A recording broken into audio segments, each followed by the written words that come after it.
This is CGTN, China Global Television Network.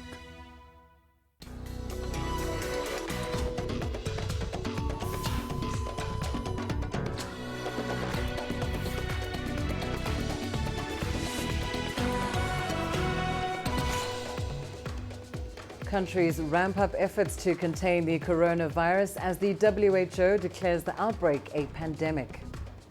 Fighting the coronavirus, the US suspends all flights from Europe with the exception of the UK. And a Somali lawmaker accuses the US military of killing civilians in a drone strike. Hello and a warm welcome to Africa Live on CGTN. I'm Lindy Mtongana in Nairobi.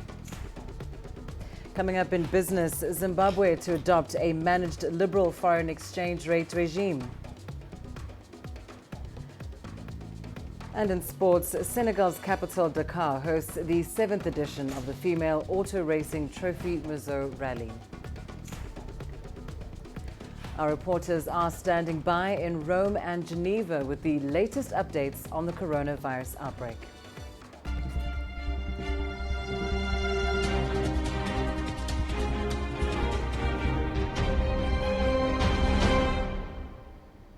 Well, let's start with the latest figures on the coronavirus outbreak. In China, 25 new cases have been reported.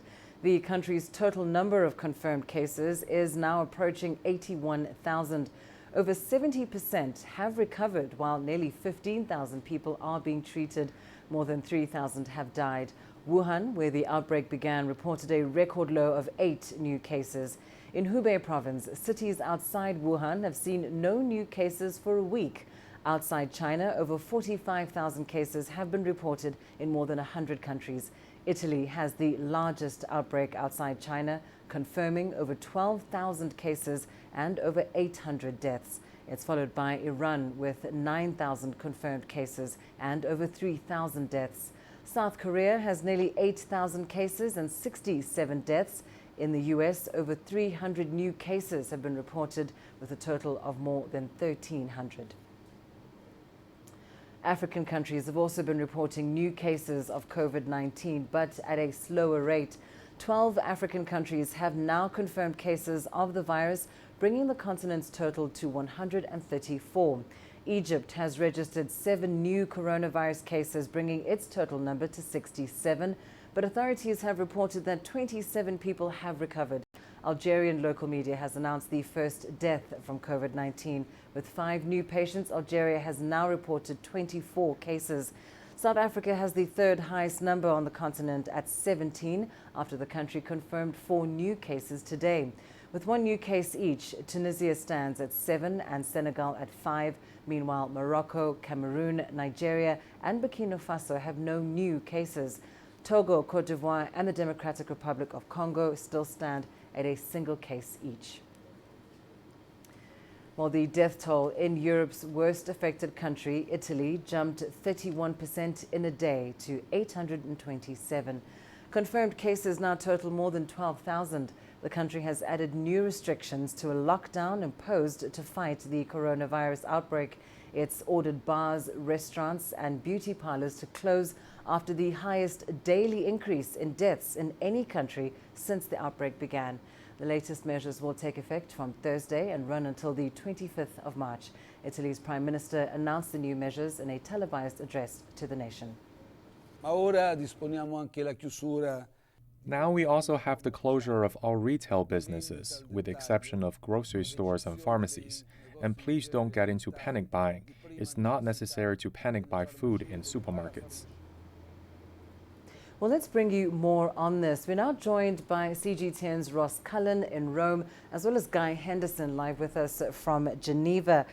Ross, let's start with you. Italy has announced these new measures saying that all retail will be closed apart from supermarkets and pharmacies.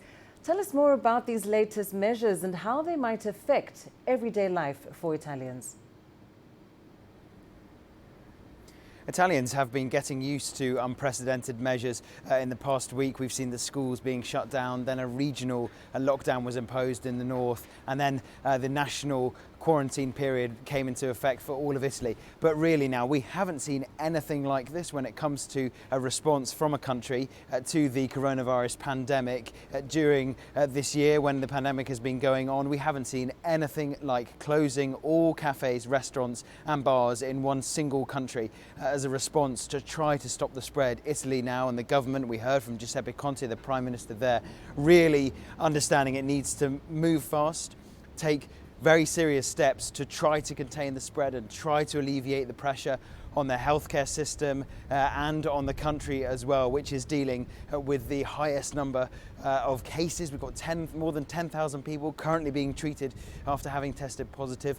More than 1,000 people are currently in intensive care, and more than 800 people have lost their lives. There is one slightly brighter spot that more than 1,000 people also have recovered after having originally tested positive for the virus. But Rome this morning is eerily quiet as people stay away from the streets, as cars are not moving around the city. All essential public services, they're the only things that are happening. There are very few tourists as well, because airlines are closing flights and countries are imposing restrictions on people coming back from Italy. Tourists maybe who plan to come here aren't coming. Tourists who were here are already going home. You can see behind me it's a quiet city this morning as Italy prepares to enter this period now where all bars, restaurants and cafes and all non-essential services like hairdressers are going to be closed for at least 2 weeks. And of course, those measures, they're really just highlighting the extreme circumstances that the world finds itself in at the moment. Guy, turning to you, a major announcement coming from Geneva just yesterday. These mounting numbers have led the World Health Organization to characterize this outbreak as a pandemic. Tell us more about that announcement and what it means essentially in this fight to contain the global crisis. I mean, it's a term that the World Health Organization has been pretty reluctant to use to date. You know, it's been saying the window is closing, but that it's still open. I think it felt that it risked sending the wrong message to people. But I think ultimately they've come to this decision to describe it as a pandemic because of the sheer numbers of cases and also because of the extent of the spread, the number of places those cases are now turning up. But what they really stressed was that just because this is now the official description, pandemic, they do not want people to start giving up on trying to contain this virus. Continuing to try and do that, they believe, could end up saving many thousands of lives as the world continues to grapple the spread of this virus. The right-hand man of the Director General of the World Health Organization is a man called Mike Ryan, and what he said during this announcement to the media was that what this did mean is that it was time for all countries really to revise their strategies, start taking more aggressive action to try and contain and to try and mitigate. By the way, he did also single out quite a few African countries for having done well over the last few weeks in preparing for a potential spread there. Of course, at the moment, the numbers are relatively low compared to the numbers you're seeing in Europe at the moment. By the same token, the other thing Ryan said was that he guaranteed, these are his words, that what countries like Italy, countries like Iran are experiencing at the moment, he guaranteed that other countries would be seeing that kind of situation that those countries are facing very soon. One more point, the other thing that the WHO are very clear on is that yes, keep containing, but their clear message is that the kind of flight ban that the US has now imposed is not an effective means of containment. And Ross, coming back to you, you were just talking a moment ago about the eerily quiet streets of Rome. I imagine something of a contrast to the frighteningly busy hospitals in Italy. Tell us about how the health system in the country is coping with this crisis. That's one of the reasons why the government has been imposing these strict measures, trying to alleviate some of the pressure on Italy's healthcare system.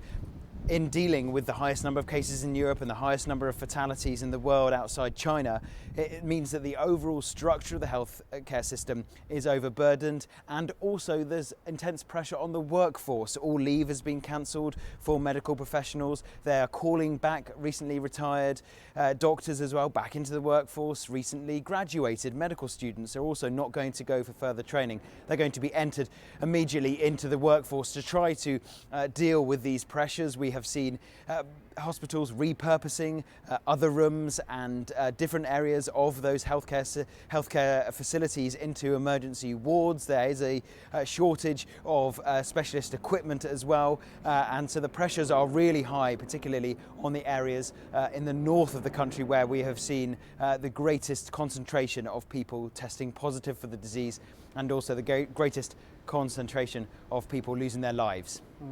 Well, Ross Cullen, thank you so much for that update. Joining us there live from Rome, and Guy Henderson live with us there from Geneva.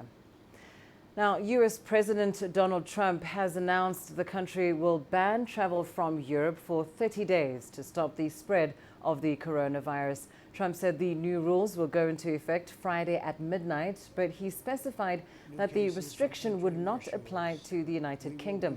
Trump added that the prohibitions would also apply to the tremendous amount of trade and cargo and various other things as they get approval. Now, earlier we talked to our correspondent Ro Rottenberg in Washington, D.C. for more on the U.S. President's national address on the coronavirus.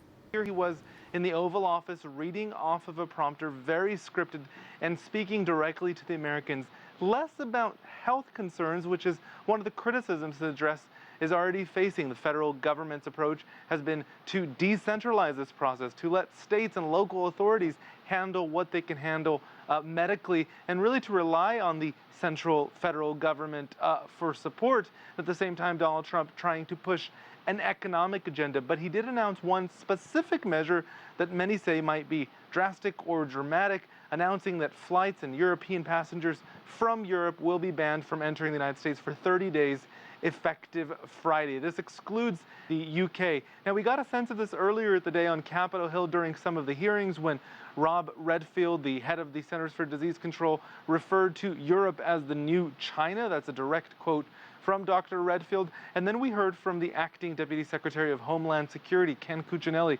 This is the man who's a fan of things like the border wall and the so-called Muslim ban and curbing immigration in general. He had suggested that there was an issue in trying to figure out how to deal with Europe because of the Schengen zone. This is border-free, passport-free travel among countries. He said it's really impossible to treat Italy as one entity, and that the administration was reviewing what to do. And now this announcement, this travel ban on Europeans, Donald Trump also saying that he'll review bans in place on flights from China, as well as what to do with other Asian countries. So a lot of changing parts here quite rapidly. And then Donald Trump announcing some economic incentives to try to provide some relief for Americans, working Americans who are suffering economically as a result of COVID-19, and also touting his leadership, economic leadership, in addressing all this, saying that the U.S. Will manage to fight this. Meanwhile, the race to find a cure is on. In Israel, scientists say they may be just weeks away from developing a vaccine. Stephanie Fried reports.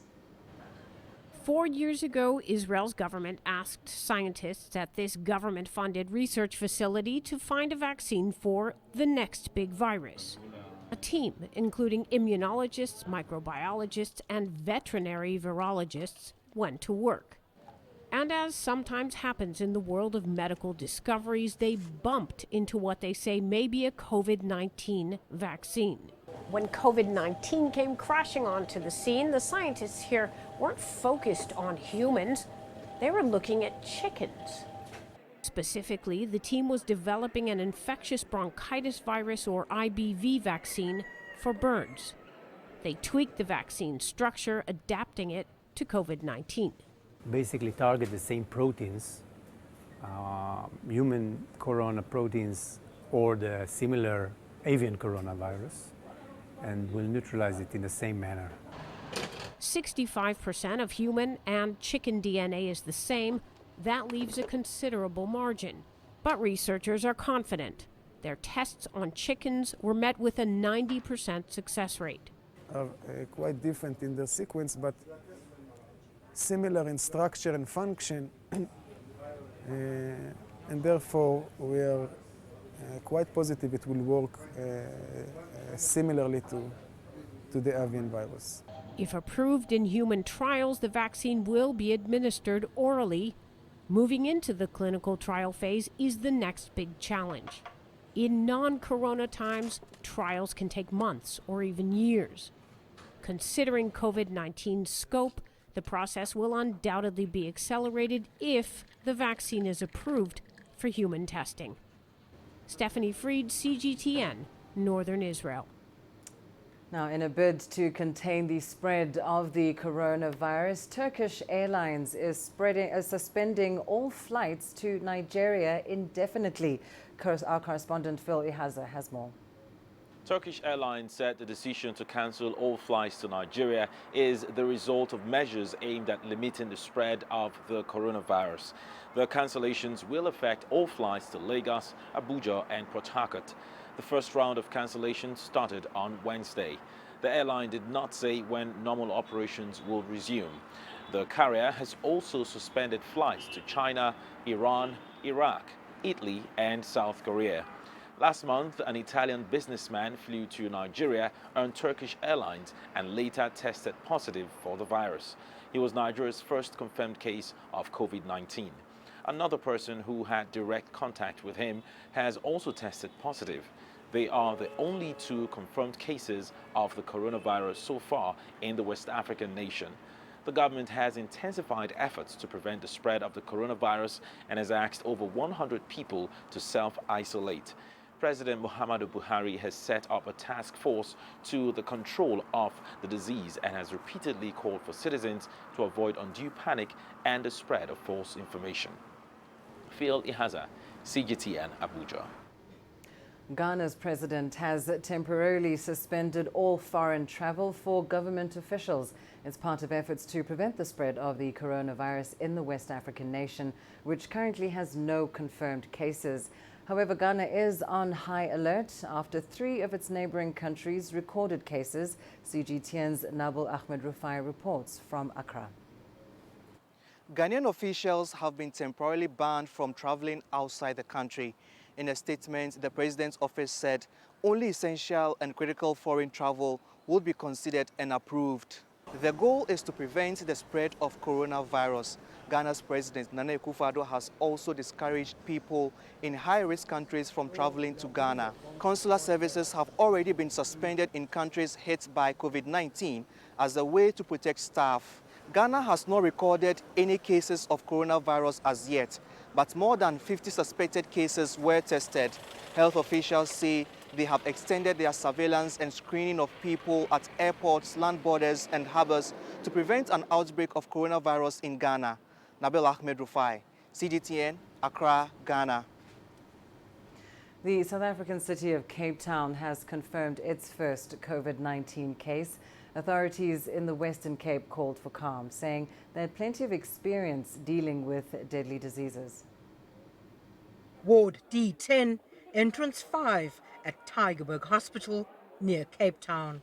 It's separate from the mainstream patients and staff at the hospital and is being used as one of the main coronavirus isolation units in the Western Cape province. Authorities led the media on a tour of the unit as 3 suspected COVID-19 patients there were undergoing testing for the virus. In this province, over 80 cases have been tested, and we've only got 1 positive. The rest are negative. The rest have gone home. They're fine. So, and 3,000 tests already in South Africa. So, you know, overwhelmingly, people who have been concerned have been tested and are negative. We got this, was the assurance from Western Cape Health Minister Noma French Mbombo. Her department said it was important to highlight that COVID-19 presented mildly in the majority of cases, and there was a significantly high recovery rate. Remember, we've got the challenges of where 11,000 people in South Africa die from common cold every year. We've got about, in 2018, 63,000 of the people died from TB, lung TB, every year in South Africa. Now we're dealing, and in the previous past, we had to deal with the H1N1. So my point is about our systems are ready when there is that kind of where we have to trace the contacts. So relax, we got this. The health minister said there was no need for members of the public to wear surgical masks unless they felt that their immune systems were compromised. We don't want a situation where everyone is wearing a mask. The mask, the most important, is about the staff so that they can protect themselves when they're working with the various patients. We don't want a situation for people wearing the mask throughout. No compulsory masks. The Western Cape's first confirmed coronavirus patient had returned from a trip to Germany, Austria, Switzerland and Turkey on the 9th of March. And contact tracing is underway with the airlines and other people he's been in contact with. Renard Al-Kam, CGTN, Cape Town, South Africa. Meanwhile, a Kenyan journalist based in Beijing has been speaking about life returning to normal in China. Here's her update. Well, the good news is life is gradually going back to normal, and slowly but surely we're seeing more cars on the streets. We're seeing more people venturing outdoors, because little by little we're seeing some restaurants starting to open up for clients. Malls have also opened their doors and people are welcome to get out, go for a stroll, go for shopping, because so many of us have been cooped up in our houses for about 6 months. Now, you can only imagine how exhausting that can be, being in the same space every day. You wake up in the morning, your apartment, your bedroom feels much smaller than it was before. So a lot of people have been feeling too suffocated indoors. And it's not like people don't want to go out. People really are itching to go outside and just, move on with their lives. Unfortunately, people are still a little bit nervous because you never know who you go out there, where these people, where they've been. So people, even though there is hope, there is some sense of normality coming back little by little, people are still afraid to go out there.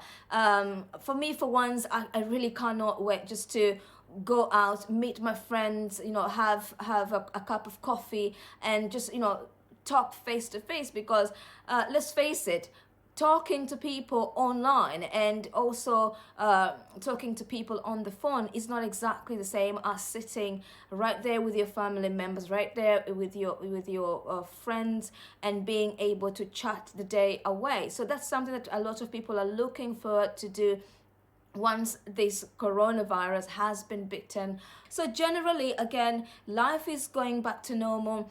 There's a huge contrast between what was happening at the peak of coronavirus back in February, when when you saw numbers coming in the thousands, especially from Hubei province, which is ground zero of coronavirus. The president of the Comores-China Friendship Association says the world can learn from China's experience in fighting the coronavirus epidemic. China has strengthened communication and cooperation with other countries and has contributed to maintaining global public health security. Everybody should learn from China, and we see what is happening. China has sent many experts to Iran to support the fight, to Iraq and other countries. So we all feel safe, and the way that means China doesn't show a sense of selfish, because while he's fighting with this epidemic in his country, but he's helping, supporting others' country to fight. And we saw what the government of China has funded the WHO for nearly $20 million US to support the fight globally. So that shows how China is prepared and how China is committed, and how China is assured it will fight the epidemic shortly.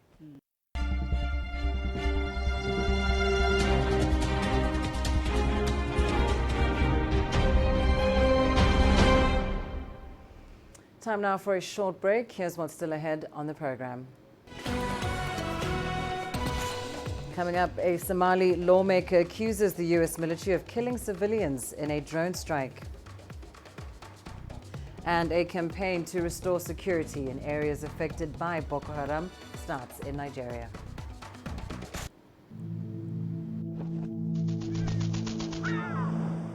How will your world change today? What happens here? What happens there? Or what you make happen for yourself? If it matters to you, it matters to us too. Your stories are the stories that need to be told. Africa Live. Find your voice.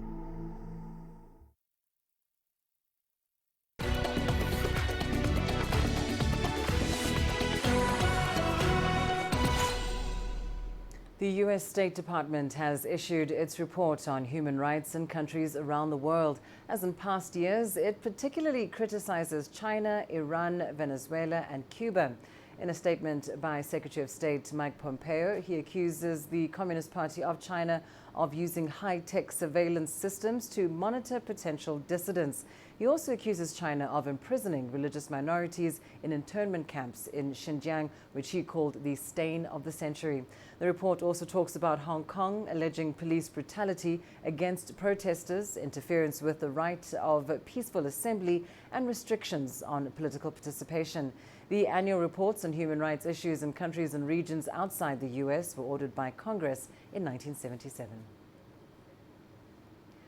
Well, the Chinese Foreign Ministry, in response, has rejected that report and urged the United States to stop interfering in China's internal affairs. We are firmly opposed to this report and Pompeo's speech, which are full of political lies and ideological prejudice. The Chinese government has attached great importance to the protection and promotion of human rights. China has made great achievements in human rights since the founding of New China. The human rights situation in China has entered the best period in history. The Chinese people have the most say in this, and the international community has witnessed it. Xinjiang affairs are purely China's internal affairs, and no external forces are allowed to interfere. The Chinese government's counter-terrorism and de-radicalization measures in Xinjiang are being carried out according to law. These efforts have won the support from people of all ethnic groups and have been acknowledged by the international community. The U.S. has no right to make unwarranted remarks. A U.S. airstrike aimed at al-Shabaab militants allegedly killed 6 Somali civilians. A lawmaker from the country's southwest state and a relative of the bus driver spoke to the news agency Reuters about the incident. They alleged the drone strike hit a bus, killing a 13-year-old boy. The U.S. Africa Command, however, says 5 terrorists were killed in that strike. In a statement, the command said, according to a current assessment, no civilians were injured in that strike, but a review is being carried out to further investigate the matter. This isn't the first time U.S. airstrikes have been accused of killing civilians. Amnesty International released a report in 2019 alleging that drone strikes had killed 14 civilians between 2017 and 2018. The U.S. Africa Command disputed these claims, concluding that 2 civilians were killed in a 2018 strike. The Lake Chad Basin Commission has begun the Nigerian phase of its regional stabilization campaign. It's aimed at restoring security and rehabilitating regions affected by Boko Haram. The joint initiative involves Niger, Chad, Cameroon, and Nigeria. CGTN's Kelechi Emekalam has more. A crucial meeting between a delegation from the Lake Chad Basin Commission and Nigeria's foreign ministry officials. It's geared towards furthering the Commission's goal to improve the living standards of 4 of its member countries, Chad, Nigeria, Cameroon, and Niger, specifically the regions ravaged by Boko Haram's decade-long insurgency. So the Lake Chad Basin Commission is working to help stabilize the region. Although governors of the affected states are the principal actors responsible for the development of the territorial action plans and the coordination of the process of their implementation, there should be ownership, coordination, and support by the federal government. This will ensure that the planning and implementation of the territorial action plans are integrated in national strategies and programs, and that governors receive support for initiatives that fall outside their competencies. Boko Haram began its armed rebellion against the government in 2009, leaving the region in dire humanitarian crisis. Tens of thousands have been killed and millions displaced from their homes. It's a menace far beyond the control of the federal government. We know that the humanitarian and military security challenge of the Lake Chad Basin region is something that impacts very, very severely and harshly on the 4 Lake Chad Basin countries. The purpose of this campaign is to sensitize not only actors within those 4 countries, but also our partners, our international partners, United Nations, the African Union, and bilateral partners, to efforts that are being made to coordinate the stabilization objectives. The Lake Chad Basin Commission drafted a stabilization plan in 2018 with support from the African Union and the United Nations to address security, education, socio-economic recovery, and other issues in the region. The plan entails coordinated, structured, and well-resourced interventions by national and regional forces. It also hopes to address the socio-economic and political issues that spurred radicalization. Kelechi Amekalam, CGTN Abuja, Nigeria. 2 U.S. soldiers and 1 British service member have been killed in a rocket attack at a military base in Iraq. The U.S. military said about a dozen people were also injured in a volley of 18 rockets that hit Camp Taji. Officials say an investigation is underway into the incident. The Camp Taji base has been used as a training center for Iraqi forces and also houses some of the 6,000 U.S. troops still in Iraq. The country has seen a growing confrontation between U.S. forces and Iranian-backed militias over recent months. Russian lawmakers have approved constitutional changes that will reset Russian President Vladimir Putin's term and allow him to run for another 2 terms. The decision has been met with mixed public reaction, as Julia Chapman reports from Moscow. The path has now been cleared for the constitutional amendments to be put to the Russian people after they've been looked at by Russia's constitutional court. They've now gone through all of the parliamentary procedures, all of the readings in the lower and the upper house of parliament. And as we learned on Tuesday, those amendments now include a provision that could reset President Putin's presidential term. He's already served 4 terms as president and 1 as prime minister in between. But now, under these amendments, he could start from scratch in 2024, at which point he is currently constitutionally obligated to step down from that position. That would then allow him to run for another 2 terms as president, which could see him in charge of Russia until 2036, at which point he would be 83 years old. That's been met with a range of reactions here in Russia. Many people do support President Putin. They want to see him remain in power for as long as possible. They see him as a beacon of stability for the country, particularly against the backdrop of falling oil prices and a wildly fluctuating ruble. President Putin wants the people of Russia to vote for these constitutional amendments. He says the ultimate decision on what happens to the country is down to them. Julia Chapman, CGTN, Moscow. Time now for a short break. Your business news up next. Coming up, oil prices drop again after the US bans travel from Europe.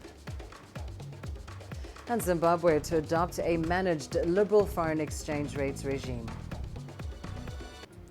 Africa is the nexus of enterprise, and global business will tell you why it matters. From the mega investment projects to multi-billion-dollar mergers and acquisitions. Africa today collects, just in terms of revenues from taxes alone, $545 billion a year. If you take 10% of that and you devote it to the energy sector, problem solved. All this on Global Business, weekdays at this time on CGTN.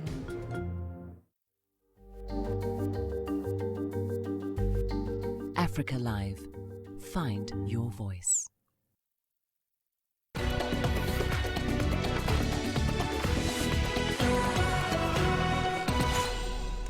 In your business news, oil prices have dropped again, adding to steep losses in the previous session. The pullback comes after the US banned travel from Europe and the World Health Organization's declaration of a coronavirus pandemic. The threat of a flood of cheap supply compounded market concerns as Saudi Arabia raised its oil output to a record high in a standoff with Russia. Brent crude shed some 5.5% to hover at around $33.8 US. WTI crude also lost over 5%, following in the footsteps of Saudi Arabia. The United Arab Emirates announced plans to boost crude output as well, further adding to oil's downward pressure. Now, the effects of the crude oil price drop vary from region to region. For drivers, it may mean less expensive gasoline, but for countries like Venezuela, relying heavily on oil for income, analysts say it will be devastating. Mary Chunimena reports from Caracas. The fallout from the sudden turmoil in oil markets could take months to assess, but the battle of prices between Saudi Arabia and Russia will certainly impact Venezuela. More than 97% of its export earnings come from oil. Si se mantiene la caída. If the prices continue to drop like it is happening now, Venezuela at the end of the year, or even during the year, could lose $9 billion in oil revenues. Venezuela's oil output has fallen by about 35% since the U.S. imposed sanctions in January 2019. Low prices and low output combined with U.S. sanctions means Venezuela's immediate prospects are limited. The effect is criminal because in addition to the difficulties that U.S. sanctions have caused us, now with low prices and low production, the effect will be drastic with even less money coming in. Venezuelans are already suffering from hyperinflation, shortages of food and medicine, and chronic power outages. We will see the effects in a bigger restriction of the national budget and cuts in public spending. This will have a multiplier effect in the incomes of Venezuelans and less money available for the government to import food and medicine. After decades as a dominant player in the oil industry, Venezuela's state oil company PDVSA started to unravel when oil prices fell in 2014. Corruption, mismanagement, and brain drain have all played a part. And now, as prices drop and the decline in the demand for oil advances along with the coronavirus pandemic, Venezuela's oil-dependent economy is likely to fall deeper and deeper into depression. Maritrini Mena, CGTN, Caracas. The Central Bank of South Africa is expected to cut lending rates by 25 basis points in a bid to bolster the economy out of recession. This move would ease reforms amid the damage caused by the coronavirus pandemic. According to a Reuters poll, economists predict the Reserve Bank will cut its repo rate by 25 basis points to 6% on March 19th. It also suggests inflation would average 4.2% this year. That's 0.2 percentage points lower than in last month's survey. The country's economy is facing a second recession in 2 years following the contraction of various sectors, and this stems from the unreliable power supply that has hindered potential economic growth. Well, power cuts across South Africa are expected to last indefinitely as repairs at state power firm Eskom take longer than anticipated. Eskom is cutting off up to 4,000 megawatts of power and had said on Wednesday that the outages would last only until Friday. The blackouts, locally referred to as load shedding, though, were triggered by breakdowns on Tuesday at a score of generating units, including a Coburg nuclear plant in Cape Town. The damage affected a seawater circulating pump. Still in South Africa, the country could potentially lose up to $2.5 billion in export revenue if its eligibility for the generalized system of preferences fails. This could be due to the South African Parliament passing the Copyright Amendment Bill late in 2019. Here's more from CGTN's Angela Coppola. Critics say the bill, which would effectively allow the free use of copyright-protected content, would infringe on intellectual property rights and could impact a multi-billion-dollar trade agreement. We need to ensure that we have a bill that balances the rights of users to access copyright-protected material, but also it must balance against those who produce original content and copyright owners to also receive fair remuneration for their works. There's a second bill that works hand in hand with the Copyright Amendment Bill. It's the Performers Protection Bill. I believe and I hope the bills will be sent back due to the massive international and local outcries against the bills, and that there will be an opportunity for a substantial reworking, but with closer collaboration this time. The legal fraternity has been grappling with the bills and identified what appears to be a government policy shift.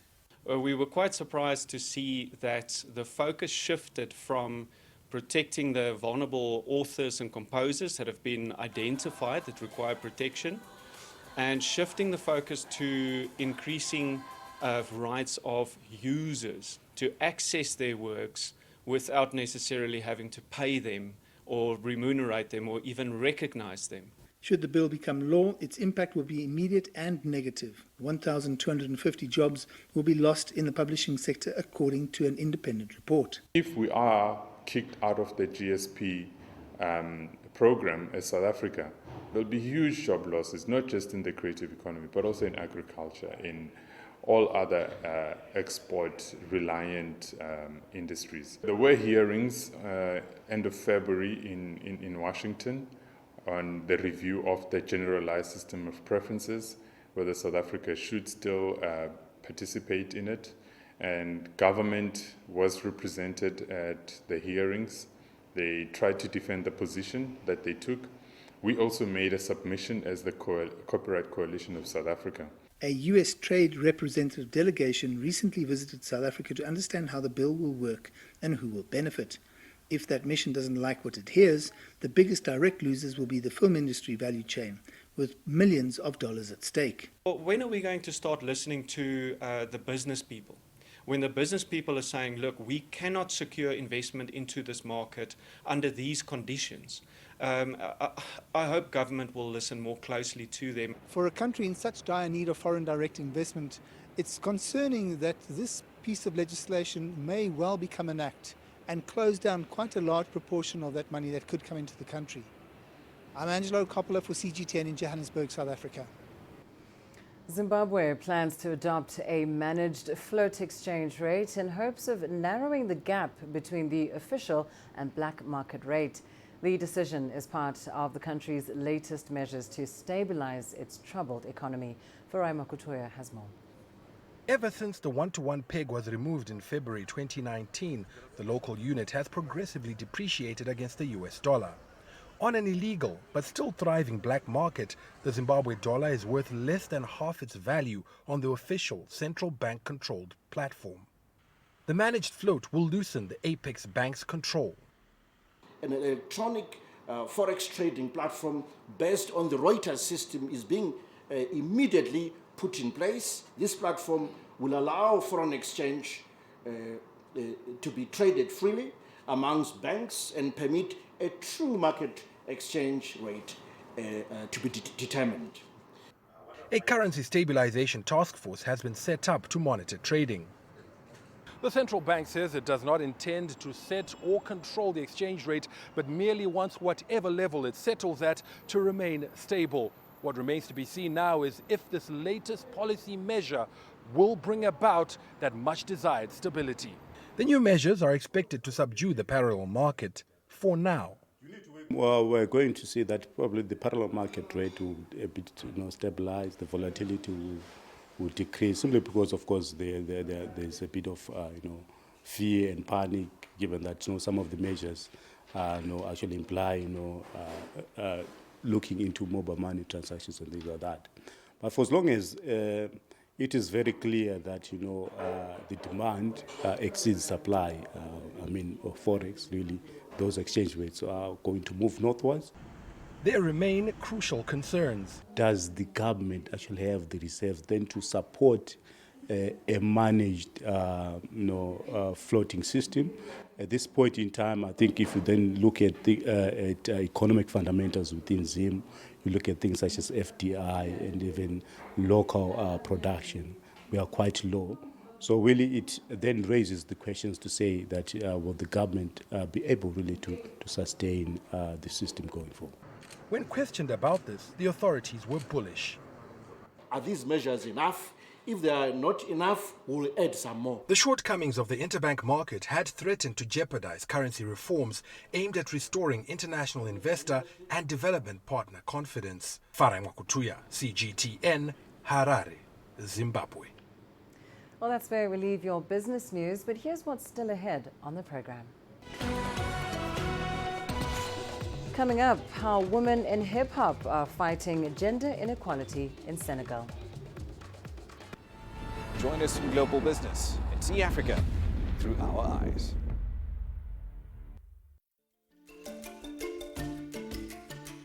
Africa Live. Find your voice.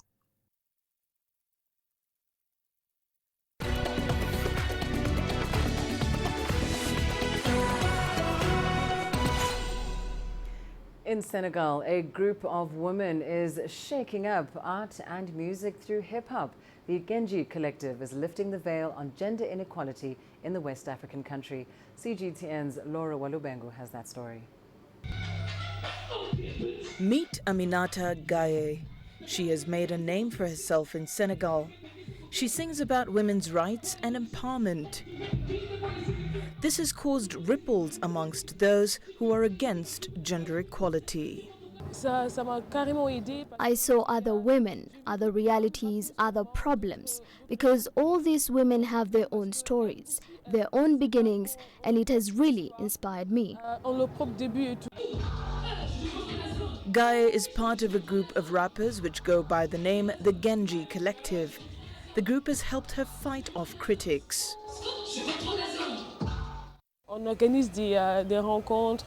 We inform, we organize meetings, closed door or public conferences to speak about all that, to denounce, to speak about women in the Senegalese urban culture.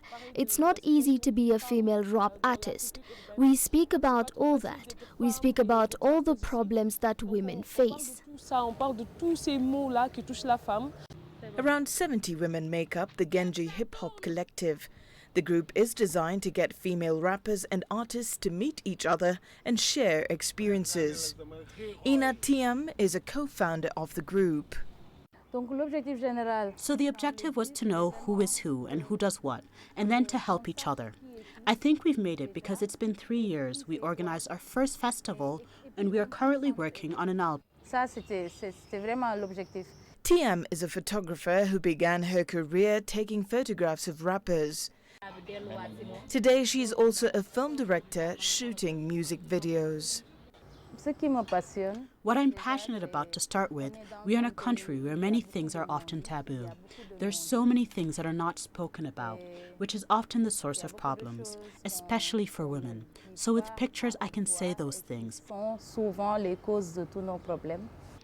Genji is a word to describe a woman in the local Wolof language.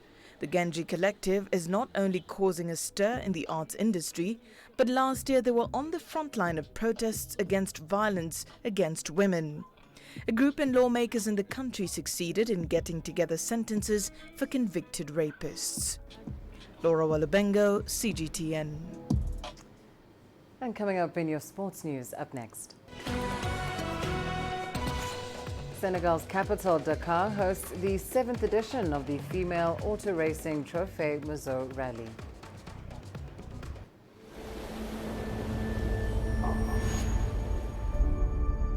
How would you create your legend? On the fields, on the tracks, in the arenas of Africa. Were you born to be a player? Could this moment be yours?